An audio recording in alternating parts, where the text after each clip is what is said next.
నమస్తే ప్రజాప్రతినిధి న్యూస్కి స్వాగతం. నా పేరు యశ్వంత్.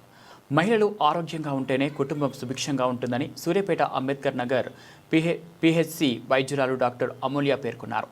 మహిళా దినోత్సవం సందర్భంగా ఆమె మాట్లాడుతూ రక్తహీనత, థైరాయిడ్, పీసీఓడి సమస్యల నివారణకు పోషకాహారం, వ్యాయామం తప్పనిసరన్నారు. 30 ఏళ్లు దాటిన వారు బీపీ, షుగర్ పరీక్షలు చేయించుకోవాలని, ప్రభుత్వ ఆసుపత్రుల్లో లభించే ఉచిత ఐరన్ మాత్రలు, సురక్షిత ప్రసవ సౌకర్యాలను సద్వినియోగం చేసుకోవాలని కోరారు.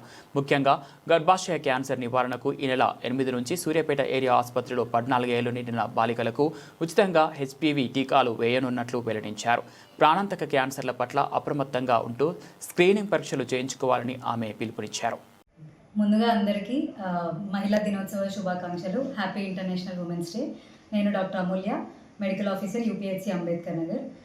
ఇక్కడ ముఖ్యంగా మన ప్రాథమిక ఆరోగ్య కేంద్రంలో ఏ రకమైన సేవలు మనము ప్రజలకి అందిస్తున్నాం అనే దాని గురించి చెప్తాను. ఏఎన్సి ముందుగా గర్భిణీ స్త్రీలు, maternal and child health, pregnant లేడీలు ఏఎన్సి విజిట్స్ దగ్గర నుంచి వాళ్ళు ఏ రకమైన స్కానింగ్ సెంటర్స్ తెచ్చుకోవాలి, వాళ్ళ న్యూట్రిషన్, మెడికేషన్, ఏ రకమైన ట్యాబ్లెట్స్ తీసుకోవాలి, ఏ టైంలో ఏ స్కానింగ్ అనేది కంపల్సరీ, అండ్ విజిట్కి ఎందుకు రావాలి, ఇన్వెస్టిగేషన్స్, వాళ్ళ బ్లడ్ ఎంత ఉంది, సో వీటన్నిటి గురించి మనం ఇక్కడ సేవలు అందిస్తూ ఉంటాము. వాళ్ళకి అర్థమయ్యేలాగా చెప్తాము. చాలామందికి తెలీదు, సో ఇక్కడికి రాగానే మనం అది అర్థమయ్యేలాగా చెప్తాము. స్కానింగ్ ఏమన్నా అవసరం పడ్డా సరే ఆశా వర్కర్ని ఇచ్చేసి మన ఏరియా హాస్పిటల్ జీజీహెచ్కి పంపించేసి అక్కడ వాళ్ళ స్కానింగ్ సేవలు కూడా అందించేలాగా చూస్తాము. ఇది కాకుండా మనం ఇంకా టీకాలు ఇస్తాము పిల్లలకి, చైల్డ్ ఇమ్యూనైజేషన్. సో పుట్టగానే మా దగ్గర ఖచ్చితంగా ఒక లిస్ట్ అనేది ఉంటుంది. నెలకి ఎంతమంది డెలివరీస్ అవుతున్నాయి, ఎంతమంది పుడుతున్నారు, పిల్లలు, అబ్బాయిలు ఎంతమంది, అమ్మాయిలు ఎంతమంది, అండ్ నెలకు సరిపడా టీకాలు పడుతున్నాయి. ఎందుకంటే పుట్టినప్పటి నుంచి పెద్ద అయ్యే వరకు వాళ్ళకి ఒక్కొక్క వారంలో టీకాలు ఉంటాయి అన్నమాట. 6 వారాలకని, 10 వారాలకి, 14 వారాలకి, 9వ నెలకి అట్లా. సో ఈ టీకాలన్నీ క్రమంగా పడుతున్నాయా లేవా అనేది కూడా మేము చూసుకుంటాము. ప్రతి వెన్స్డే అండ్ సాటర్డే మనం ఇక్కడ వ్యాక్సినేషన్ కండక్ట్ చేస్తాము. అదొకటే కాకుండా ఎవరైనా డాగ్ బైట్తో వచ్చినా, మంకీ బైట్తో వచ్చినా, ర్యాట్ బైట్తో వచ్చినా, సో ఇక్కడ మన దగ్గరనే వ్యాక్సిన్స్ అవి ఇస్తూ ఉంటాము. టీటీ అండ్ వ్యాక్సిన్స్, డ్రెస్సింగ్ ఏదైనా దెబ్బ తగిలి వచ్చినా ప్రైమరీ చిన్న ఫస్ట్ ఎయిడ్ మాత్రం మన దగ్గర డ్రెస్సింగ్స్ చేస్తూ ఉంటాము. అండ్ చాలామంది ఎల్డర్లీ పీపుల్ ఉంటారు, ముసలి వాళ్ళకి ఎక్కువ బీపీ షుగర్ మందులతో ఉంటారు చాలామంది. అండ్ బీపీ షుగర్ మందులు బయట చాలా ఎక్స్పెన్సివ్ ఉంటుంది, సో అందరూ దాన్ని అఫోర్డ్ చేయలేరు.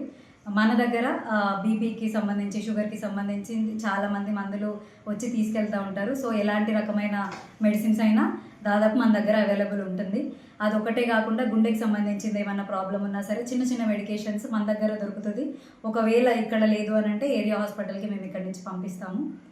అండ్ ఓకే, ముఖ్యంగా రేపు ఉమెన్స్ డే సందర్భంగా గవర్నమెంట్ ఆఫ్ ఇండియా అండ్ మన హెల్త్ డిపార్ట్మెంట్, వరల్డ్ హెల్త్ ఆర్గనైజేషన్తో అన్ని అప్రూవల్స్ తీసుకొని ఒక డెడ్లీ వైరస్కి వ్యాక్సిన్ అనేది స్టార్ట్ చేశారు. హ్యూమన్ ప్యాపిలోమా వైరస్, హెచ్పివికి సంబంధించి వ్యాక్సిన్ అనేది మనకు రేపటి నుంచి స్టార్ట్ అవబోతుంది ఏరియా హాస్పిటల్లో. ఈ హెచ్పివి అంటే హ్యూమన్ ప్యాపిలోమా వైరస్. దీనివల్ల ఏం ప్రాబ్లం వస్తుంది అని అంటే మహిళలకి ముఖ్యంగా సర్వైకల్ క్యాన్సర్ వస్తుంది. So cervical cancer second most common మన ఇండియాలో. సో అలాంటి ఒక ప్రమాదకరమైన క్యాన్సర్ని ఒక వ్యాక్సిన్తో నివారించవచ్చు. ముఖ్యంగా రేపటి నుంచి కేవలం 14 సంవత్సరాల ఆడపిల్లలకు మాత్రమే మనం వ్యాక్సిన్ అందజేస్తున్నాము. సో పేరెంట్స్ అందరికీ వ్యాక్సిన్ గురించి చాలా క్వశ్చన్స్ ఉండొచ్చు, అపోహలు ఉండొచ్చు. సో అవన్నీ అది సేఫా కాదా అని చెప్పి చాలామంది ఉంటారు. ఇవన్నీ చాలా అప్రూవల్స్ తీసుకొనే వచ్చాయండి. వ్యాక్సిన్ అనేది చాలా చాలా ఇంపార్టెంట్. ఈ ఏజ్లో పిల్లలకి వ్యాక్సిన్ తీసుకుంటే ఫ్యూచర్లో వాళ్ళకి ఎలాంటి వైరస్ అనేది రాకుండా, క్యాన్సర్ స్టేజ్ వరకు వెళ్లకుండా వాళ్ళ ఫ్యూచర్ అనేది బాగుంటుంది. సో నేను అందరికీ ఒకటే చెప్తున్నాను, ఖచ్చితంగా రేపు పేరెంట్స్ అందరూ 14 ఇయర్స్ ఉన్న పిల్లలు మాత్రమే వాళ్ళని తీసుకొని ఏరియా హాస్పిటల్కి వెళ్ళండి. అక్కడ మనకి హెచ్పివి వ్యాక్సిన్ అనేది పడుతుంది. ఆ హెచ్పివి వ్యాక్సిన్ వేయించుకోండి. సో ఈ గవర్నమెంట్ అందించే సేవల్ని తీసుకోగలరు. 35 సంవత్సరాలు ఎక్కువ అని అంటే ముందుగా మనం ఖచ్చితంగా బీపీ చూయించుకోవాలి, షుగర్ చూయించుకోవాలి, అండ్ రక్త పరీక్షలు కంపల్సరీ. ఎందుకంటే ఆ ఏజ్లో చాలామందికి అనేమిక్ ఉంటారు, అంటే రక్తం తక్కువ ఉంటారు. నార్మల్గా ఆడవారికి 12 కంటే ఎక్కువ ఉండాలి హెచ్బి అనేది, కానీ చాలా తక్కువ ఉంటారు, 10, 9, 5 వాళ్ళు కూడా ఉంటారు. సో ఇది ఖచ్చితంగా చేయించుకోవాలి. విటమిన్ డి డెఫిషియన్సీస్ వల్ల కాళ్ళు చేతులు లాగడము, బొక్కలు నొప్పి రావడం అది చెప్తూ ఉంటారు. సో ఇలాంటివి చెక్ చేస్తూ ఉండాలి. అండ్ ముఖ్యంగా 30+ దాటింది అని అంటే సర్వైకల్ క్యాన్సర్కి సంబంధించింది కూడా చాలా టెస్టులు ఉంటాయి. అండ్ బ్రెస్ట్ క్యాన్సర్కి సంబంధించింది కూడా రొమ్ము ఎగ్జామినేషన్ చేసుకోవడము, లేదంటే స్కానింగ్ సెంటర్ మ్యామోగ్రఫీ చేయించడము, అల్ట్రాసోనోగ్రఫీ చేయించడము. సో ఇలాంటి సర్వైకల్ క్యాన్సర్కి ప్యాప్స్మియర్ అనేది ఉంటుంది. సో ఇట్లాంటి టెస్టులు అనేవి చేయించుకుంటూ ఉండాలి కంపల్సరీ. ఒక డిసీజ్ వచ్చాక దాని ట్రీట్మెంట్ చేయించుకోవడం కన్నా డిసీజ్ రాకుండా ముందు ప్రివెంట్ చేసుకుంటేనే మన ఫ్యూచర్ అనేది బాగుంటుంది.